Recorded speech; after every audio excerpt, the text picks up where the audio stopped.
हर इंसान की जिंदगी में ऐसे पल आते हैं जब एक फैसला सब कुछ बदल सकता है। यही फैसले हमारे भविष्य का आकार बनाते हैं। चाहे वह कैरियर चुनना हो, नया व्यवसाय शुरू करना हो या किसी रिश्ते में आगे बढ़ना हो, एक सही निर्णय हमें नई ऊंचाइयों तक पहुंचा सकता है। यही कारण है कि सोच समझकर और आत्मविश्वास के साथ लिया गया फैसला न केवल हमारे लिए बल्कि हमारे पूरे संगठन या परिवार के लिए नई संभावनाओं के द्वार खोल देता है। हाँ, वही प्रक्रिया है, निर्णय लेना। लेकिन सवाल यह है, निर्णय आखिर है क्या और इसे लेना इतना कठिन क्यों होता है? निर्णय क्या है? सरल शब्दों में, निर्णय एक ऐसी प्रक्रिया है जिसमें हम कई विकल्पों में से सबसे उपयुक्त को चुनते हैं। यह समस्या का समाधान करने, लक्ष्य प्राप्त करने और स्थिति संभालने का साधन है। उदाहरण, कोई छात्र तय करता है कि वह इंजीनियरिंग करेगा या मैनेजमेंट। यह एक निर्णय है। कोई लीडर ठानता है कि कर्मचारी असंतोष कम करने के लिए प्रशिक्षण शुरू करना है। यह भी एक निर्णय है। यानी निर्णय हर स्तर पर होता है, व्यक्तिगत, सामाजिक और संस्थागत। निर्णय के प्रकार: प्रोग्राम्ड निर्णय, नियमित, जैसे स्टॉक रीऑर्डर करना। नॉन प्रोग्राम्ड निर्णय, जटिल और अनिश्चित, जैसे नए बाजार में प्रवेश। रणनीतिक निर्णय, लंबे समय का, जैसे कंपनी विलय।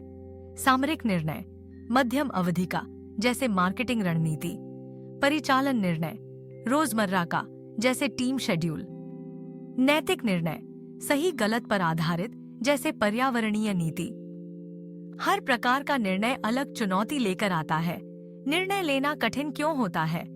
अब आते हैं असली प्रश्न पर, निर्णय लेना इतना मुश्किल क्यों है? इसके कई कारण हैं। 1. अनिश्चितता, अनसर्टेनिटी। भविष्य की भविष्यवाणी कोई नहीं कर सकता। उदाहरण, नया प्रोडक्ट लॉन्च करने का डर कि बाजार स्वीकार करेगा या नहीं। 2. जटिलता, कॉम्प्लेक्सिटी। जब निर्णय पर कई फैक्टर और हितधारक जुड़ जाते हैं, इससे जन्म लेता है एनालिसिस पैरालिसिस, यानी सोचते रह जाना। 3. भावनाएं, इमोशंस। डर, चिंता या अति आत्मविश्वास अक्सर निर्णय की तार्किकता बिगाड़ देते हैं। उदाहरण, नौकरी न छोड़ना सिर्फ सुरक्षा के डर से। 4. हितधारकों का टकराव, कॉन्फ्लिक्ट्स। कर्मचारी कहते हैं वेतन बढ़े, प्रबंधन कहता है खर्च घटे। लीडर के लिए यह संतुलन कठिन होता है। 5. समय का दबाव, टाइम प्रेशर। आपातकाल में जल्दबाजी में लिए गए निर्णय कभी कभी गलत पड़ते हैं। 6. संसाधनों की कमी, रिसोर्स कंस्ट्रेंट्स, कम बजट या कम एक्सपर्टीज, विकल्प भी सीमित हो जाते हैं। 7. जानकारी की अधिकता, इंफॉर्मेशन ओवरलोड। बहुत ज्यादा डेटा कभी कभी उतना ही भ्रमित करता है जितनी कम जानकारी।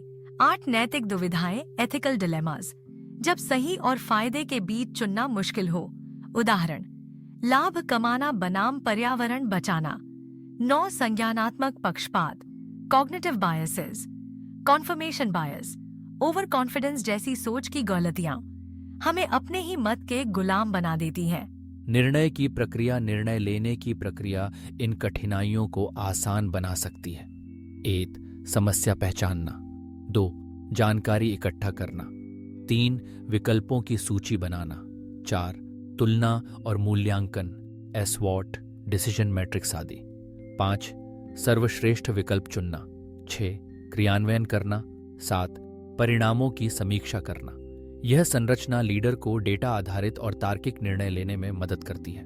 व्यावहारिक उदाहरण: व्यक्तिगत निर्णय, ये नौकरी बदलनी है या नहीं। कठिनाई, भविष्य की अनिश्चितता और डर। समाधान, एगी, स्वॉट से समीक्षा, बेहतर वेतन, ताकत, स्थान परिवर्तन, कमजोरी, कौशल विकास, अवसर, मंदी, खतरा। सामाजिक निर्णय, एक ग्रामीण क्षेत्र में ऑनलाइन शिक्षा शुरू करनी या नहीं।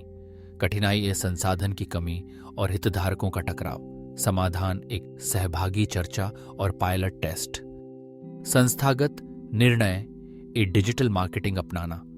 कठिनाई, एक जटिलता और टाइम प्रेशर। समाधान, एक डिसीजन मैट्रिक्स से मूल्यांकन और प्राथमिकता। नेतृत्व और निर्णय, एक लीडर की असली पहचान उसके कठिन निर्णयों से होती है। वह अनिश्चितता में स्पष्ट दिशा देता है, संकट में तेज और सही निर्णय लेता है और नैतिक विकल्प चुनकर हितधारकों का भरोसा जीतता है। उदाहरण नेल्सन मंडेला। रंगभेद जैसे जटिल मुद्दे पर उन्होंने सुलह और एकता का रास्ता चुना। यह निर्णय कठिन था, लेकिन असर पीढ़ियों तक रहा। तो याद रखिए, निर्णय केवल विकल्प चुनना नहीं है, बल्कि भविष्य की दिशा तय करना है। यह कठिन इसलिए है क्योंकि इसमें शामिल है अर्श की शक्ति की वो स्वतंत्र है, अनिश्चितता, भावनाएं, संसाधन और जटिलताएं। लेकिन सही प्रक्रिया और तकनीक अपनाकर आप हर निर्णय को एक नेता की तरह मजबूत और असरदार बना सकते हैं। आखिरकार लीडर वही है जो कठिन समय में भी स्पष्ट और साहसिक निर्णय ले सके।